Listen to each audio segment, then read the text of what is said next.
Good afternoon, everyone. I guess we'll have some more trickling in. Welcome. It's an interesting topic today. Why women can be so good with money, so good at balancing checkbooks. They can go into banking, and I've known women in banking. I've known women in accounting that didn't have a good sense of self-confidence around their money, and it set them back. It held them back. And so I'm going to start out by really talking about our self-confidence and why so many women lie awake at night with stress and anxiety over their money. It starts when we're little girls. And often our parents are fighting about money, or something goes wrong. One of my clients said that her parents wouldn't give her an allowance when she was a little girl. And all of her friends had allowance, but she didn't. So she had no power around her money when she was a little kid. She wasn't allowed to just go out and spend it. She never learned how to save it. Oh. And consequently, as an adult, she ran into one financial catastrophe after another. She would just spend too much. She wouldn't save anything. She got into credit card debt.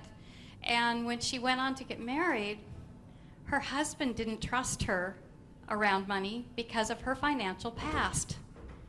And she came to me because she was just frozen in fear. She made a lot of money. She made more than her husband did.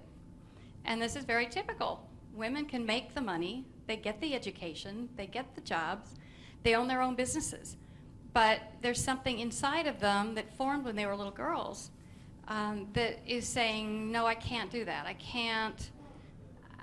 can't save, I can't invest. And it's almost like they're waiting. They're waiting for somebody to rescue them. And, you know, in my case, my dad really empowered me when I was a little girl. He gave me money and watched me spend it. And, you know, my allowance, when I was a little girl, I would get a nickel a week allowance. And every week, my dad would actually go with me to the drugstore and buy a bubblegum cigar with that 5 cents. And none of my other sisters had that experience. Some of them saved every penny all year, and at the end of the year, they didn't know what to do with it. But I think the process of him just walking me out there and saying, it's okay, made a big difference for me. So when I grew up, I became an entrepreneur. I made a lot of money for a lot of years, invested it, and I saved it, and I spent it on the things that I wanted, and I still do. And so I was in shock when, after 25 years as an entrepreneur, I entered the financial business. And I found time and time again, sitting down with women, that they were afraid. They were afraid to even learn what they needed to know. They were afraid to take your advice when you said, you need this investment, or you need this life insurance policy. They would second guess themselves. So what I like to do when I sit down with women for the first time is have them, and I'd like you to all to just kind of close your eyes for a minute, think back to your childhood, and think back to what money was like in your household. Did your parents argue? Was there enough? Was there not enough money consistently? Were you worried about it when you were a little kid? And how did that translate as an adult in your life? Was there anyone that mentored you? Was there anyone growing up that taught you what to do with your money? And how does that feel now? Go ahead and open your eyes. Any feedback?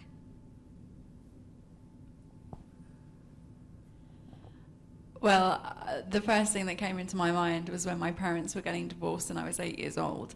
And they were in the living room fighting over who was going to have what, because they both felt that there was just this huge lack. And my father actually ended up trying to strangle my mother bit, and I had to go over there and basically pull them apart, and he picked me up and threw me across the room and left. But that was, memory instantly came back. So, and I have also, I mean, as a byproduct of that, I went into banking, and I have always been very conservative with my money, very worried about losing it, very sort of feeling like I have to do everything with it. So yeah. So you could use a little bit of empowerment around this. And now I'm pretty good with it, but good. When you did that, Mm-hmm. Well, it's really important that in knowing that our lives are limited, time-wise. We only have so many years. We only have so many years to travel and to experience other countries. We only have so much time to raise our kids and get educated and buy the house and do all the things that we've always wanted to do. And when we're held back, afraid to make financial decisions, and particularly afraid to buy the things that we really want for ourselves, it's amazing. The thing that can change that is the theory of abundance. You have to realize that money is a concept. It's not a thing.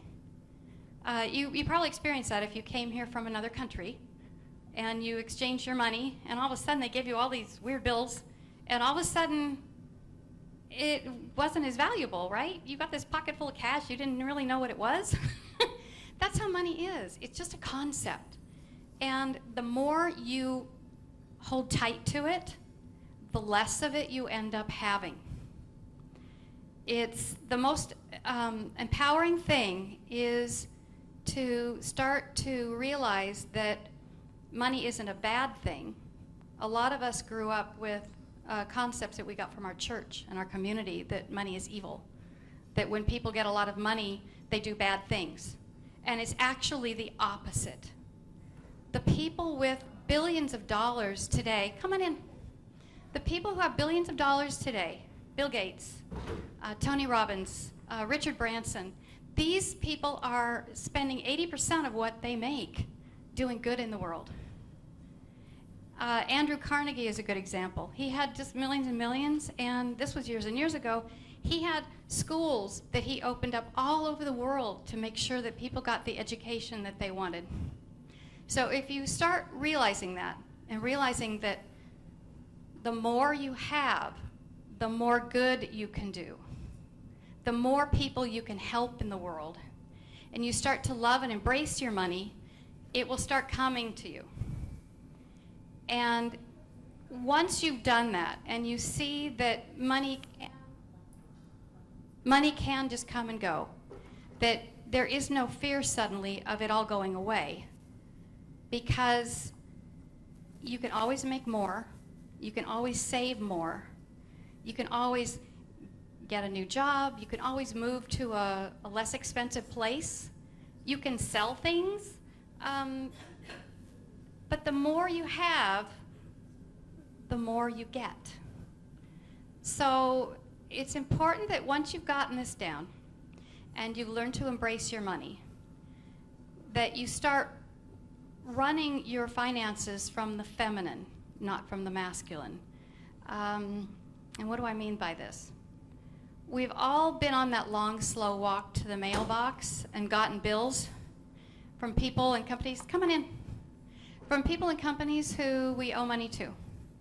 And it tends to feel bad when we owe people money. And there's shame around that a lot of times. But the thing that can really change your whole life around money is that every day we make choices on our money. We make deliberate choices. We can pay the person we owe money to. We can incur more debt. Or we can save our money. We can grow our money. And we can do good things with it. So one tip I can give you around the juggling of the bills, of the worry that you will run out, is when you have bills to pay, do it in a feminine place. Do it in a place that makes you feel good. Do it at a table with flowers and candles and fabrics. And pretty soon, and you make a habit on like a weekly basis, or maybe every other week, to sit down and reconcile. This doesn't have to be the old masculine way of doing things. It doesn't have to be you sit down with a spreadsheet and you make yourself look at every single thing and you pay it all out and then you end up with nothing. If you work your finances from the feminine, you choose to sit down on a Sunday. You choose to open up the books. You choose to pay this off. You choose to buy this.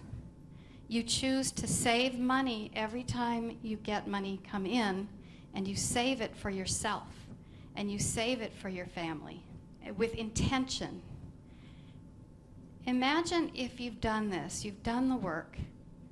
You can now give yourself permission to do the things that you've always wanted to do with your money.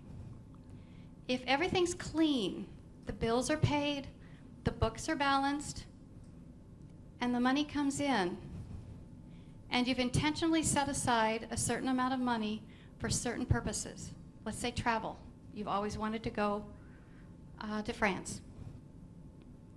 If you intentionally set aside money for France over a period of time, just a little bit here and a little bit there, it doesn't have to be a big amount, that is your dream bucket. And when it's time to go, it's paid for. It's there, it's yours. And what I'd like to see is, I would like to see women around the world learn to feminize their money, learn to love their money, and embrace their money, and do the things, and especially the good, that we all want to do. Imagine if banks were pink. Imagine if money was warm and fuzzy. Imagine a world where money and finances are feminine. How powerful does that feel? And it can be done. Now, there were a lot of things that our mothers and our grandmothers did to save money. That some of them work, and we had a session on that the other day. Some of them work as far as just setting aside small amounts. But a lot of things have changed. A lot of things have changed over the years. We have credit cards now. We have the ability to pay our bills over the internet. And it can be really overwhelming. It can be very confusing because we have so many financial institutions trying to get us to spend money. So many companies trying to get us to incur debt. So it's more important than ever because life isn't as simple as it used to be. It's more important than ever to give yourself permission and set your intention with your money every single day and every single week, and know where it's going and know what's coming in. And if you do that, you will be able to do the things that you really want to do with your life, and you can help a lot of people. Now at this point I'm going to turn this over because Beth Ann and I are on the same page. We both work in wealth mastery for women. I'm on the financial side. That is, I went to work for investment companies, life insurance companies, and taught people how to protect and how to invest. And Beth Ann is from the accounting end, but also from the spiritual end. And I'd like to introduce you and take it from here. Yes, thank you very much. Thank you. I love that, the whole thought too about the feminine side of money. That's definitely what I'm all about. Yes, my name is Beth Ann McMerrick. I'm with Divine Money Mastery and Accounting Sense. So I've been an accountant for over 22 years, and now I'm a holistic financial mentor. So I'm all about bringing in spirituality and money, bringing it together, essentially bringing the feminine side of money. So throughout my career, my specialty in my work is cleaning up and putting back together again the businesses. And I have, from a financial standpoint, meaning the accounting and the bookkeeping and the flow of the paperwork and what happens within that business, and making sure that We're meeting all the tax requirements. We're meeting, you know, the loan requirements from the banking industries, because as you know, the banking industry has a lot of loan requirements that need to be, you know, the financials. But one of the things that I enjoyed the most in the work that I do is being able to find a whole bunch of money for my clients, and finding ways to streamline the paperwork so it's nice and easy. I know I like to say it's time for us to fall in love with our paperwork, because paperwork makes the world go round. You don't get a paycheck unless you're turning in your time card. You don't get a paycheck unless you're turning out in an invoice. So there's some specific things that we get to do in order for us to get that money and to pay as little taxes as possible. And I like to see the money, instead of going to the taxes or going into overdraft charges and bank fees, to go back into the employees and back and reinvest into that business. So throughout my career, however, I wasn't valued at all for what I had to say or what I could do for the business because I was a woman. And it was really frustrating for me, actually, because I actually was really ticked off that I was a woman for quite a long time. I'm like, this is BS. You know, if I was a man, they'd be listening to what I had to say. They would be interested in having more strategy sessions and talking about the cash flow of things that are going on. And it was really frustrating for me to not be part of the strategy thoughts and patterns for the particular business. And one day I found, I was given a challenge by a mentor of mine, which was, I want you to find all the awesome things about being a woman. And at the time, I really couldn't come up with much more other than we had really nice nail polish, we could wear cute dresses, and I decided, okay, I'm just gonna Google this and like, what's so awesome about being a woman? And what I came across was an article by this woman, about this woman. Her name is Beth Mooney, and she was the first woman CEO for one of the top 10 banks in the United States, which was Key Bank. And in the article, it specifically had some specific skills about her as a woman, her ability to organize, her ability to strategize, her ability to see beyond the right now, but to create a plan, a bigger vision. But not only that, but it was also her ability to see the skills of each individual people within her organization. And it got me thinking that, wow, I saw myself in her. Like, I have all these skills that they're talking about. And when I realized that was because I'm a woman, that because my success in of the work that I've done was because I was a woman, because I was innately born with these specific skills already because I was a woman, which then got me even more excited, because then I knew that meant every single woman has those exact same skills. Yay! Yay, we can do it, because I've been told, and in my career, I can't do it, even as a young girl. It wasn't encouraged for me to go to education. In fact, my first husband, well, my only husband, he wouldn't, he's not my husband anymore. I wanted to go to college and pursue my education, but instead he left me with this young boy, like he wasn't even a year old, and told me, you know, if I dropped out of college, then he would come back. And I dropped out of college, of course, and he came back, and then very, very quickly, thank goodness it didn't take much longer than very quickly, I realized this was not going to work for me. I'm a little bit too Tauranian, a little too much of a Taurus, too independent. Yeah, go Tauruses. To sit back and be the housekeeper, the housewife, you know, and just take care of what he wanted. So when I was preparing for this particular topic, and it was, you know, why aren't women leaning in? Because I see this all the time, and it really, I too work with a lot of women who have all this fear and concern around money. And what I have discovered is what I like to call the financial DNA. Just throughout history, throughout eons and eons and eons of history, women have been in the home and have been told over and over again, that your place is in the home. You get to be barefoot and pregnant, right? Cook and clean and do these kinds of things. And so because we haven't had the opportunity as women throughout history to enhance our skills through negotiation, through communications, through our career, we still, within our DNA, our financial DNA, because we've learned these beliefs and these patterns from our mothers and our grandmothers and everything, that our needs aren't meaningful.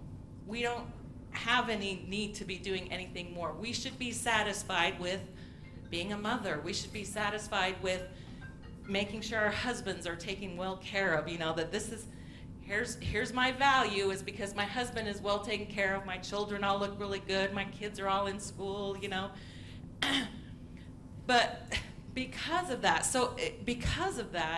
because we haven't through history not worked in these areas of career and negotiation and money and finance and money management, it's become a very intimidating place for us. And not only that, but our value, how we value our products and services is also very much less. We'll say my product here is worth $200, and a man will come up and say, hey, my product is worth $2,000. And the men will get the $2,000. They'll get the $2,000 price.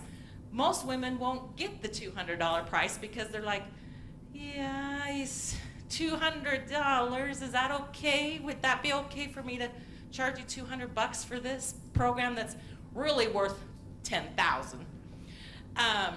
So we haven't leaned into the value of our services as much because that programming, that financial DNA, that programming that we're not enough, that we shouldn't be asking for some, especially, it's rude for us to talk about money. It's rude to have a conversation about money. You have to be ladylike. But that doesn't work in my world. As you can see, I'm not very ladylike. I try. I just got to look at my notes so I don't forget anything. So the main thing is this misconception around money, because taxes and government and banking and all these different industries have really made it sound very confusing and very like over the top. Like they're if anybody's tried to read an IRS reg or a government reg when it comes to money, has anybody read an IRS reg? Was it fun? I got a lawyer to do it for me. Oh, good. You hired a lawyer to do it for you. Perfect. Yeah, because it's very intimidating and very confusing.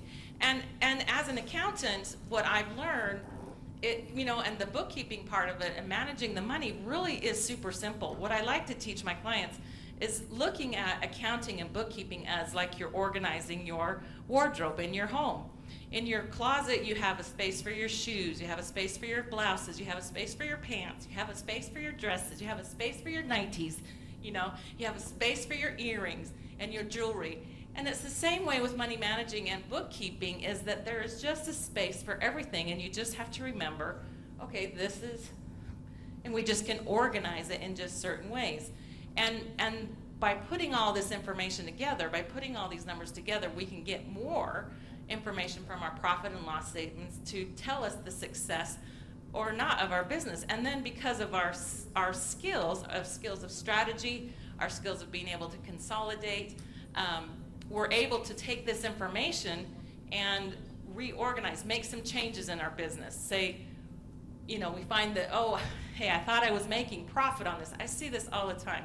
Women thinking, oh, they set their price for a particular product and then they go and sell it.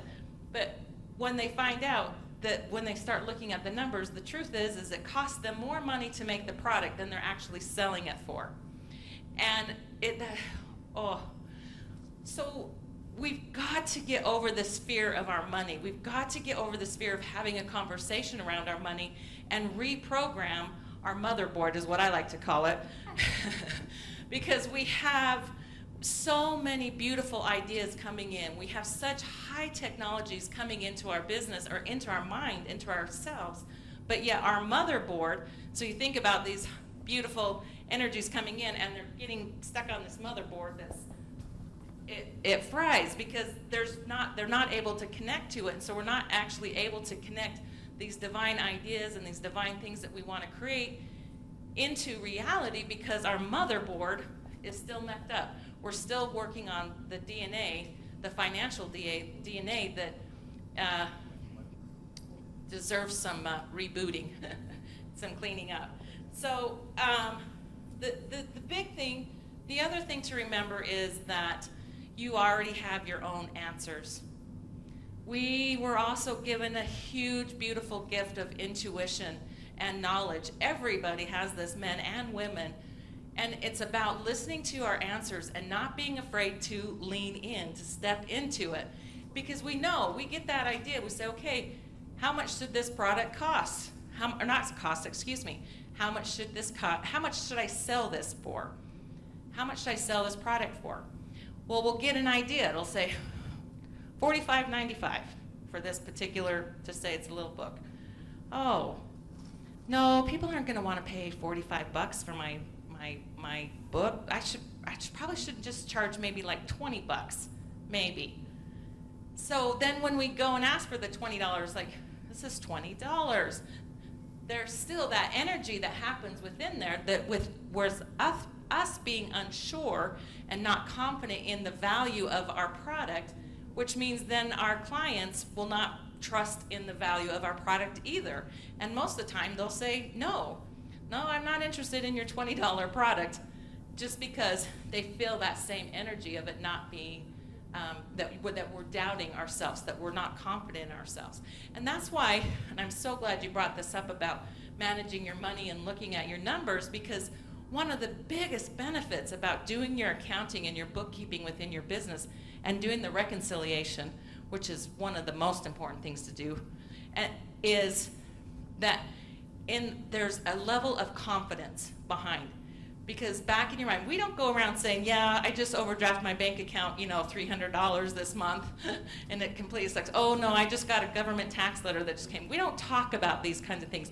But in the back of our head, we're thinking, man, I screwed up. I'm such a lousy business person. I can't do anything right.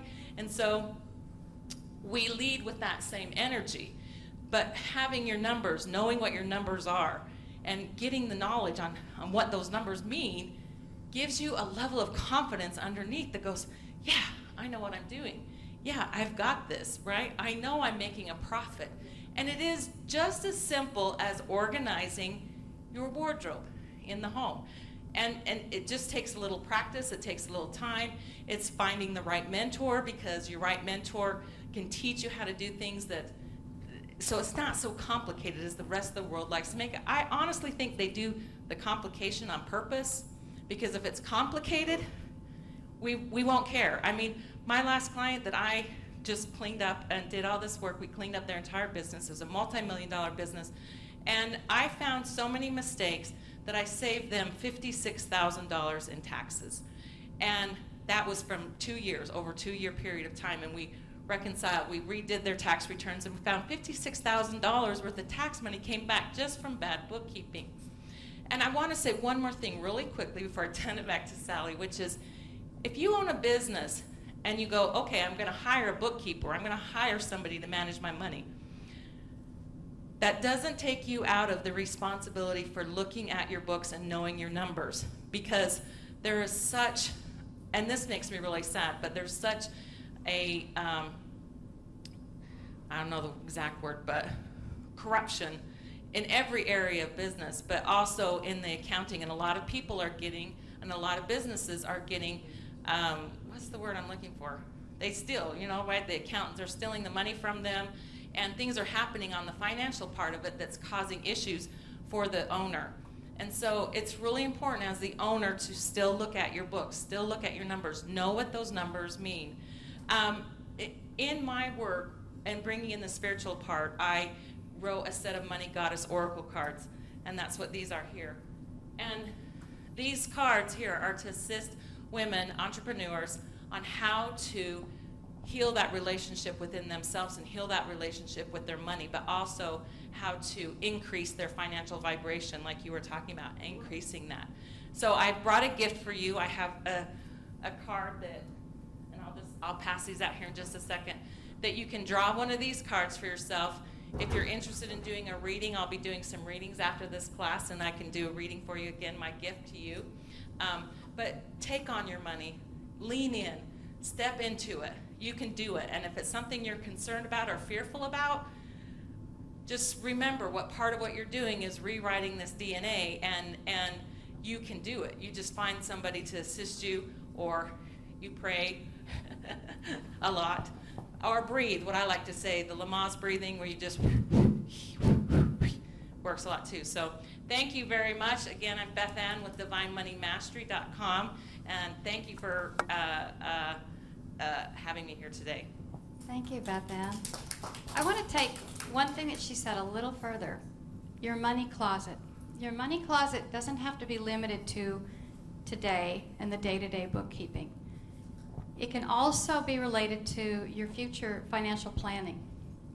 Think of your future finances as your closet. You have investments that are your dresses. You have insurance that protects you from loss as your blouses. Your shoes can be your savings, your buckets of savings for things that are important to you, like travel or clothes or giving to the needy. You can build this closet, how many of you are married? Okay. You can build this closet with the help of your husband, or you can set it in place all on your own and tell him about it later. But it's really important that you start planning your financial future today, and you do it on your own. You make the intention of changing the rest of your life to be a new pattern. Not your parents' pattern, not your church's pattern or society's pattern, but yours. And those clothes that are in your financial closet are going to be of your design. There's one other concept that I want to leave you with, and that is men don't know any more about finances than women. So if we don't step up and start really taking care of our money closet so that our children and our communities thrive, and if we don't start attracting the money that we need to do the good, who's going to do that? No one's going to do that for us. And I want to give you one tip that I give my clients that I have gotten a lot of feedback in. Go out and buy a new wallet, a pretty wallet, a feminine wallet, a you wallet. And I want you to put a $100 bill in there, or the equivalent, enough to buy 2 bags of groceries. Put that money in that wallet and make it yours. Embrace it, love it. Know that it's always going to be there for you. If you have an emergency, spend it and then replace it. And that is power. Men walk around with guns or with a money clip, and they get their power from their back pocket. We can do the same. We can draw power from our feminine. We can have that wallet that has our cash in it. And if there's an emergency or we need to help someone in need, it's there. I run a program for women that's women empowerment and also education. So I can tell you that the other piece that's missing is once you've gotten your confidence and you've gotten clean around your money, get educated. Find out what some of those words mean. What are stocks? What are bonds? Simple things. You don't have to know everything. You don't have to take a huge class and know all the jargon.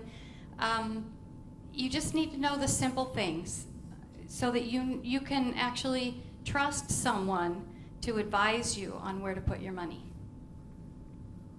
Thank you for being here. Are there any questions? No questions? I just want to say how immensely I enjoyed. I came a bit late for your talk because I was not knowing, and I missed many, but I heard the last part and I heard her. I just wanted to say how much of truth you said, and I'm relating. My own life. Though I am a professor from a medical school on superannuation, I know I have much more energy, I want to do much more. So I formed a company, not company, it's a non-governmental organization as an entrepreneur, and it was focusing on health, particularly women and children, infants. And I didn't have any money to start with, not a penny. Only thing is, when I know I was going to retire on a particular day, I have to start an office. I went to some people, they can't give me some space. So six of my staff joined me. They said, I'm coming with you.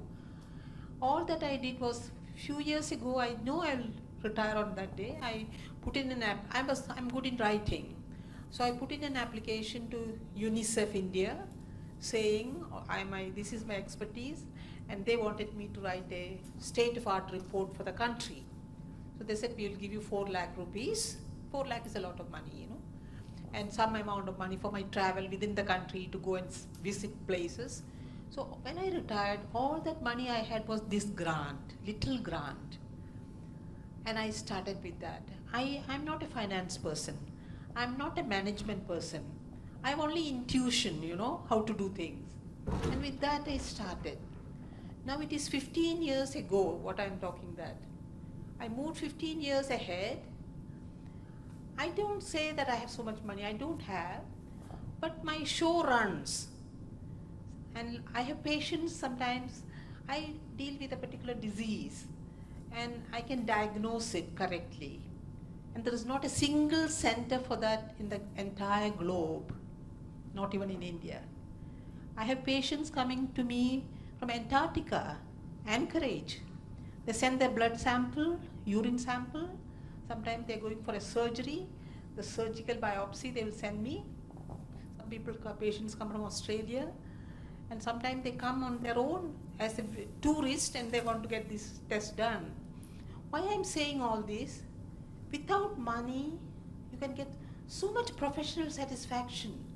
The Australian lady, when she came with the 3 children, I diagnosed the disease, I corrected their disease.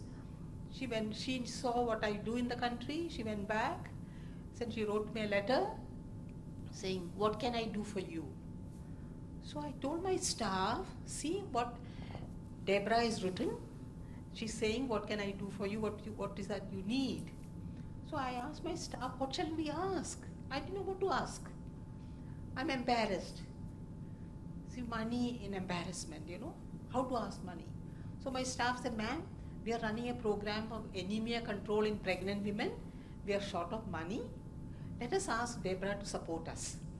So I said, okay. I wrote to her saying, my staff is saying that we have less money. If you can support on this program, we shall be most grateful. You know, you won't believe me. For 5 long years, every month on the 15th of every month, I have a check from Australia in my account. 5 years. Couldn't believe it. And what an amount of strength it was for me, I cannot tell you. And I have a lady who does the accounting. She is not out of this world. I taught her how to do accounting. Simple things. And I always keep my eyes on the money, few pennies that I have. And I know I'm very comfortable because I don't have any debts. I won't overdraw my checks. So by putting your fingers on the right thing, I know my limitations, I know my weaknesses, I know my strengths, and I work through that.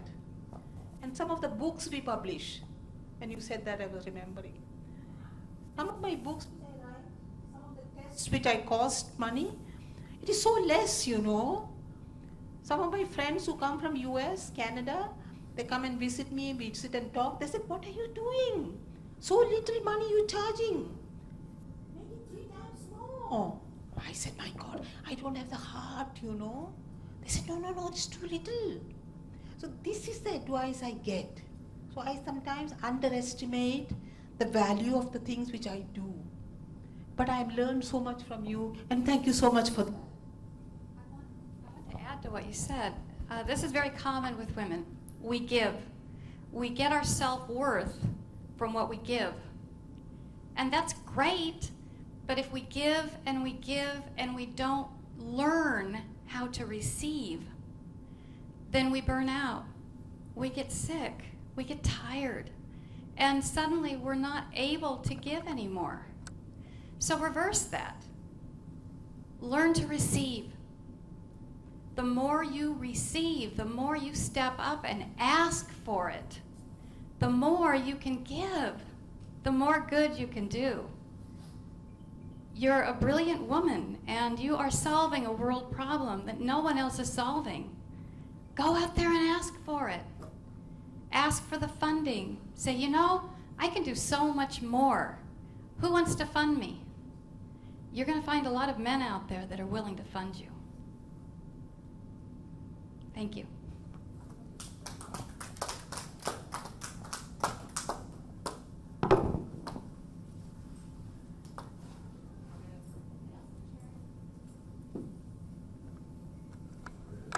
Is there any other questions or? No.